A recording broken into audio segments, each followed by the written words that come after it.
Makanya saya agak kesel ketika kemudian ada orang yang nanya, Nabi Muhammad kapan nyuruhnya bagi kita untuk maulidan? Agak kesal saya.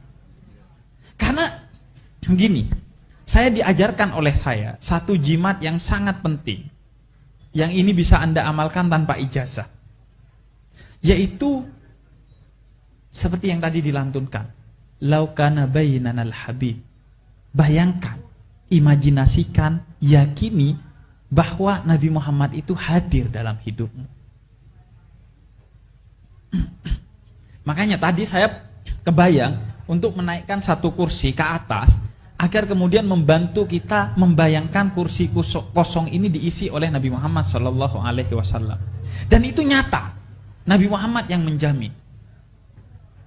Setiap hambanya yang bersalawat, apalagi bermaulid, maka Nabi Muhammad dalam bentuk batin diturunkan oleh Allah ke muka bumi ini. Karena Nabi Muhammad itu rahmatan lil alamin. Sehingga sejak Nabi Adam diciptakan sampai akhir kiamat, Nabi Muhammad itu tidak pernah mati dalam pengertian yang sempurna. Hanya jasadnya saja yang tidak ada. Tapi cahaya Nabi Muhammad, batin Nabi Muhammad terus ada di sekitar kita. Jadi bayangkan, kata ayah saya, itu cara ayah saya itu hipnoterapi yang sifatnya syar'i.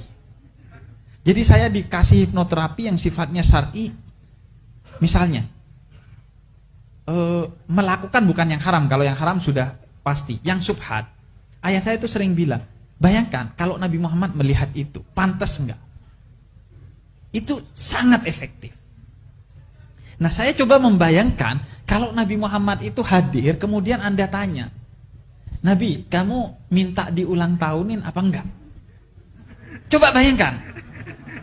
Coba Anda bayangkan, Anda ketemu sama Nabi Muhammad, kemudian Anda tanya, Nabi, mau saya ulang tahunin apa enggak?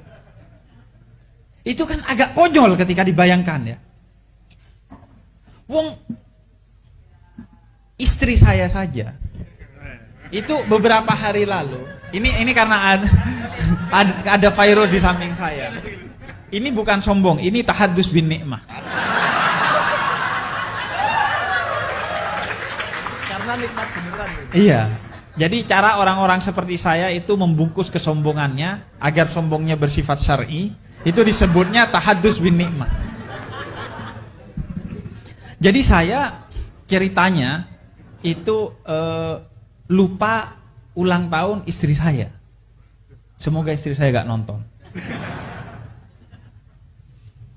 Kemudian tiba-tiba dia nulis status di WA yang belakangan saya tahu yang ditandai hanya saya, orang lain tidak bisa baca status itu.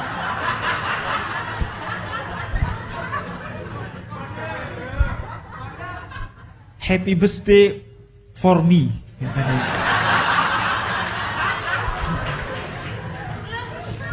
Jadi dia tidak bilang kenapa kamu lupa. Dia tidak ayo ulang tahunin.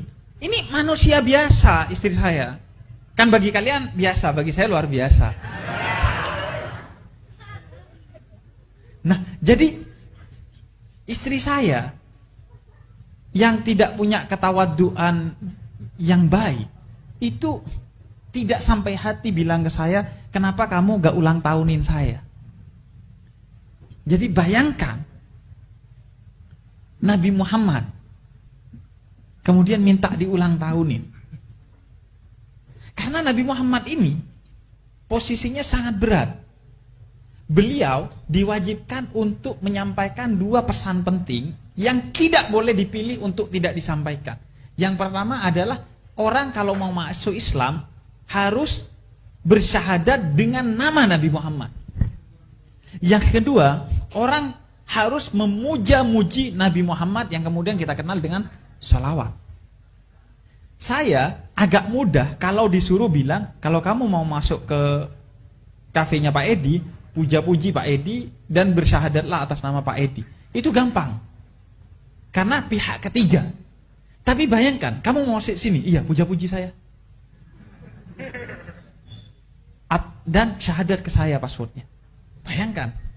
Coba bayangkan beratnya hidupnya Nabi Muhammad ini. Itu ekspektasi orang kepada Nabi Muhammad begitu tinggi. Sehingga sesuatu yang bukan kesalahan atau dosa, kadang sebagian orang melihat itu sebagai kesalahan atau dosa dalam beberapa penafsiran ayat-ayat Al-Quran. Karena ekspektasi orang kepada Nabi Muhammad begitu tinggi dan Nabi Muhammad harus memenuhi ekspektasi itu. Mahatma Gandhi dan John Lennon mati karena urusan beginian. Ekspektasi, kan dibunuh oleh fansnya karena tidak bisa memenuhi ekspektasinya. Makanya saya memilih untuk tidak memberikan ekspektasi apa-apa dalam dakwah. Gak sarungan. Takutnya kalau sarungan Anda, wah pasti Habib gak sombong nih, repot saya kan. Jadi repot. Saya itu kan membayangkan saya akan sampai dalam satu tingkatan makom dengan suluk duniawi sampai bisa nge-tweet seperti Pak Edi. Pengeluaranku seret, pemasukanku deres. Jadi itu duniawi. Jadi Nabi Muhammad itu harus melakukan dua hal itu.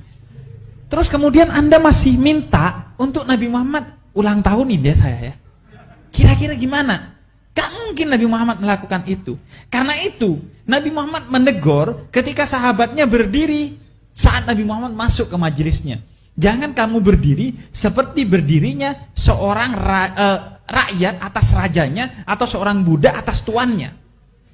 Kemudian Sayyidina Hasan bin Sabit bersyair bahwa berdirinya kami adalah berdirinya seorang pecinta karena datang kekasihnya. Maka Nabi Muhammad diam, itu dalil utama bagi mahallul qiyam dalam maulid Nabi Muhammad sallallahu alaihi wasallam.